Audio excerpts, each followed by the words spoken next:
आज बात करेंगे एडिक्शन के ऊपर। देखो, एडिक्शन क्या होता है? अगर लेमेन्स भाषा में हम समझे तो हर मशीन का एक सर्किट होता है जिस पर वो काम करता है।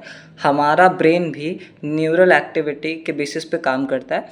एडिक्शन की वजह से क्या होता है, जो ब्रेन का सर्किट होता है उसमें चेंजेस हो जाते हैं। एडिक्शन दो टाइप की होती है, एक बिहेवियरल होती है, ठीक है, जो food habits, phone, pornography, gaming, इन सब की वजह से कॉज होती है। और दूसरी होती है सब्सटेंस, ठीक है। सब्सटेंस में ड्रग अब्यूज़ आ जाता है, ठीक है, जो आपके कोकेन हो गए, गांजा हो गया, अफीम हो गया, ये सब, ठीक है। अब देखो, एडिक्शन में होता क्या है?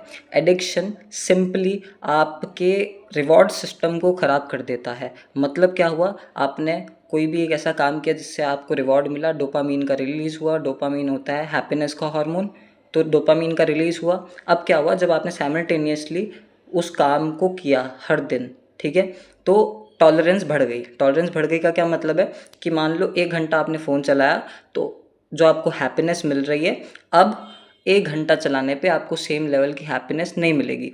अब आपको 1.5 घंटा चलाना पड़ेगा, तब जाकर आपको वो हैप्पीनेस और वो सेटिस्फैक्शन फील होगी, ठीक है।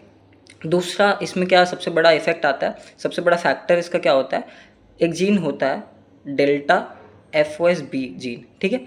ये एक क्रिटिकल फैक्टर होता है जो कि रिस्पॉन्सिबल होता है एडिक्शन में। अब होता क्या है, देखो, जैसे आपका डोपामीन सर्ज आया, ठीक है, डोपामीन सर्ज एक बार आया, 2 बार आया, तो जब ये कंटिन्यूसली होता है तो इसकी वजह से डेल्टा FOSB जीन जो है वो ओवर एक्सप्रेशन शो करता है। ओवर एक्सप्रेशन की वजह से क्या होता है, अब देखो, जब ट्रांसक्रिप्शन होता है, ट्रांसक्रिप्शन का क्या मतलब है, DNA से कॉम्प्लीमेंट्री RNA बना, RNA से प्रोटीन बना, तो जब ट्रांसक्रिप्शन होता है तो ऐसे ऐसे प्रोटीन्स बनते हैं जो कि आपको एडिक्टिव स्टेज में रखते हैं कंटिन्यूस बेसिस पर। अब ये क्रिटिकल फैक्टर क्यों है, क्योंकि इसकी जो हाफ लाइफ होती है, इसके जो आइसोमर बनते हैं ना, डेल्टा FOSB जीन के जो आइसोफॉर्म्स बनते हैं, उन आइसोफॉर्म्स की जो हाफ लाइफ होती है वो बहुत ज़्यादा बड़ी होती है। That is the main reason.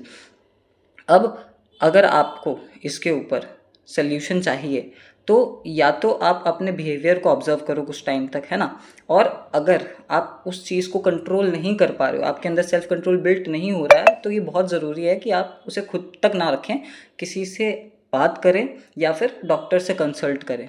Thank you.